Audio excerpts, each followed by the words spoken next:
23/7/2025 रे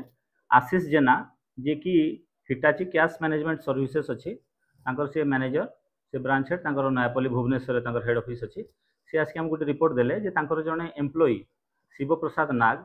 से 11 लाख टंका उठे LIC ऑफिस कोरापुट और अपोलो फार्मेसी कोरापुट दुईटार उठेकी से नहीं डिपोजिट कर एक्सिस बैंक रे कोरापुट ब्रांच किंतु सेठी से डिपोजिट करना आउ फोन कले से कहते डकायत माने मो पाखु डकायती करके नहीं जाइछन्ति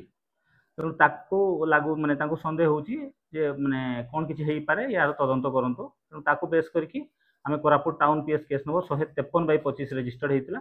आ ताको आमे जतले इन्वेस्टिगेशन कलु आमे सब विभिन्न प्रकार एविडेंस कलेक्शन कलु सेथरु आमे शिव प्रसाद नाग को धरलु शिव प्रसाद नाग को धरला परे पूरा सीसीटीवी पूरा क्लियर है जे से माने निजे निजे गोटे प्लान करके करिसेंती तापरे तांको सहाय्य करथिले जयपुर गोपबंधु नगर रो बादल बाग जो बादल बाग सहित माने मिसिकी प्लान कले जे आमे इंश्योरेंस पैसा जेहेतु अच्छी एटा किसी असुविधा हेबनी आमे जाकि थाना रे एफआईआर दे देबा थाना रे जणे देले आमर किसी केस हेबनी तेणु तू अलगा कौन सी बाहर क्रिमिनाल को आन जहाँ द्वारा कि आम मैंने एक्सपोज हेबानी नहले जदि कोठी किसी थी आम धरा पड़ा तेणु बादल बाग कोसागुमुड़ार दयानिधि गंड आउ पापड़ाहांडी क्षीर सिंधु बिंधाणी जो मैंने कि माने भेटरान क्रिमिनाल पूर्व बहुत क्रिमिनाल केसेस मान अच्छे सहित कंटाक्ट करिकी समस्ते आसिकी 22 तारिख दिन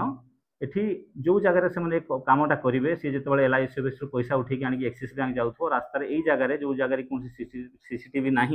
से जगह से माने एटा करेंगे और तापर पलैजे पलि गलापर से भितर पैसा बंटा बंटी करेंगे बंटा बंटी कर सारापर जे जार सेयार नेवा कथा नेबे आउ तापर एफआईआर देदेवे थाना रे आउ तापर से पैसाटा को मिसा प्रिपेट करदे एबे आमे तदंतरे आमे शिव प्रसाद नाग को अरेस्ट करछु बादल बाग को अरेस्ट करछु आउ आमर क्षीर सिंधु बिंधाणी को अरेस्ट होइछु आउ जने अक्यूज फेरार हो जाइछि किंतु तार मोटरसाइकिल जो माने जोटा यूज करथिले टीवीएस आपाची मोटरसाइकिल से मोटरसाइकिल आमे जबत करिछु जोटा कि दयानिधि गंडर आउ 4,10,310 टंका जबत होइछि एवं बाकी पैसा सब अछि आउ जो फेरार होइछि ता पाखरे अछि बैग सह जो बैग सह सब बैग सह समान ता पाखरे अछि एवं एबे पर्यंत पुलिस लागिचंती टीम आउटसाइड अछंती आमे ताको अति शीघ्र धरिबु